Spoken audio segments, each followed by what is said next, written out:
I'm Chef Tammy Brawley from the Green Kitchen. Welcome to Heart of the Home. Today I'm going to show you guys a great little appetizer. I love putting these out at cocktail parties. They're going to be fennel roasted almonds and walnuts. A lot of people do things with spices and make them sugary and sweet like that. I like this because it's somewhat of a savory recipe. I've got a pan warming up over here on my stove. The first thing I'm going to do is toast some whole fennel seeds. I'm going to put that in. You want to make sure your pan is nice and hot. What you don't want to do is put any sort of liquid, no water, certainly no oils or anything like that. And I know my handle's going to get hot, so I'm going to put a pot holder on that. Move it around. They're already starting to kind of brown a little bit on the outside, which is great. This is not something you want to walk away from and doing other things in the kitchen. You want to stay right with it because they will burn quickly and easily.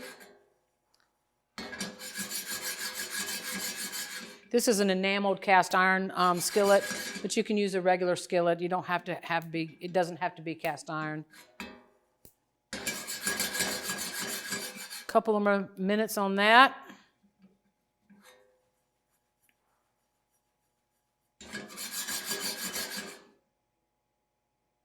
Starting to really pick up a nice toasty smell. I love that. All right, they're pretty much done. I'm going to turn my heat off. And now we're going to use a spice grinder.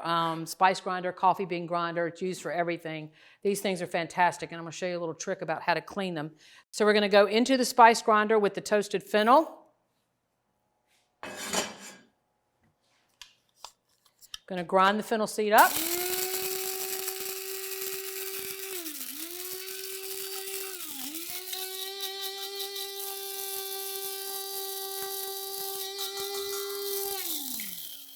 Right.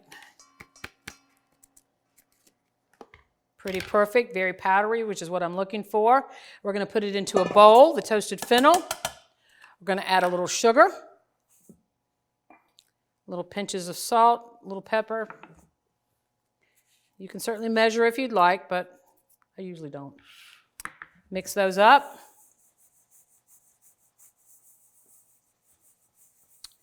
All right, and then I'm going to take an egg white, and I'm just going to froth that up a little bit with my fork. Basically, when you're frothing, you're basically breaking the egg white apart. And then I'm going to add a cup of almonds and a cup of walnuts. I believe your recipe calls for 2, but we just divided it in half. Put that in there. We're going to move those around, get them coated with the egg white.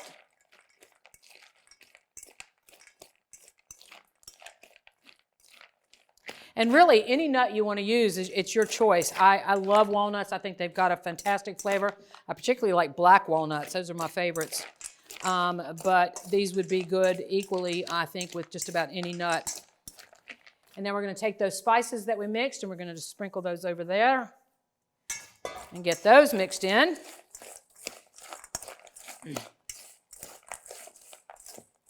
Now I've got an oven, a very low temp oven, 250 degrees. It was preheated. I've got a sheet tray here to my right with a sheet of parchment paper on it that I did spray with some nonstick spray. And we're going to move our nuts, spice-coated nuts onto that tray. You really don't want large chunks or large bunches of these because you kind of want to spread them out and get a single layer.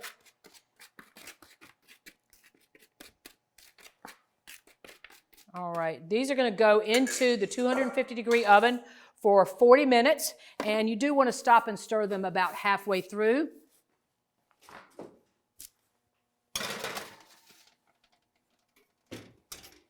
After the finished cooking time, you want to let them cool completely, and by doing that, it's not so much that you don't want to burn your mouth, but it's because as the cooling takes place, the nuts become crispy, and we will check those out in just a few moments.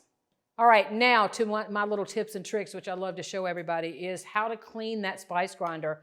I could come back and do my coffee beans tomorrow if I wanted fennel roasted coffee, but I don't. So I've got some plain dried rice here. I'm going to throw that into the spice grinder, and I'm going to grind the rice. That's going to clean the blades and clean the inside.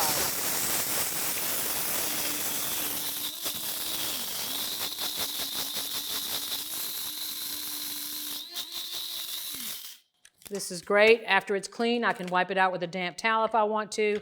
I can throw away the powdered rice. and I've got a clean grinder for the next time I want to use it. So after the nuts have come out of the oven after a 40-minute roasting time and you've stirred them halfway through, you really do want to let them cool. That's very important. But we do happen to have some finished product for that.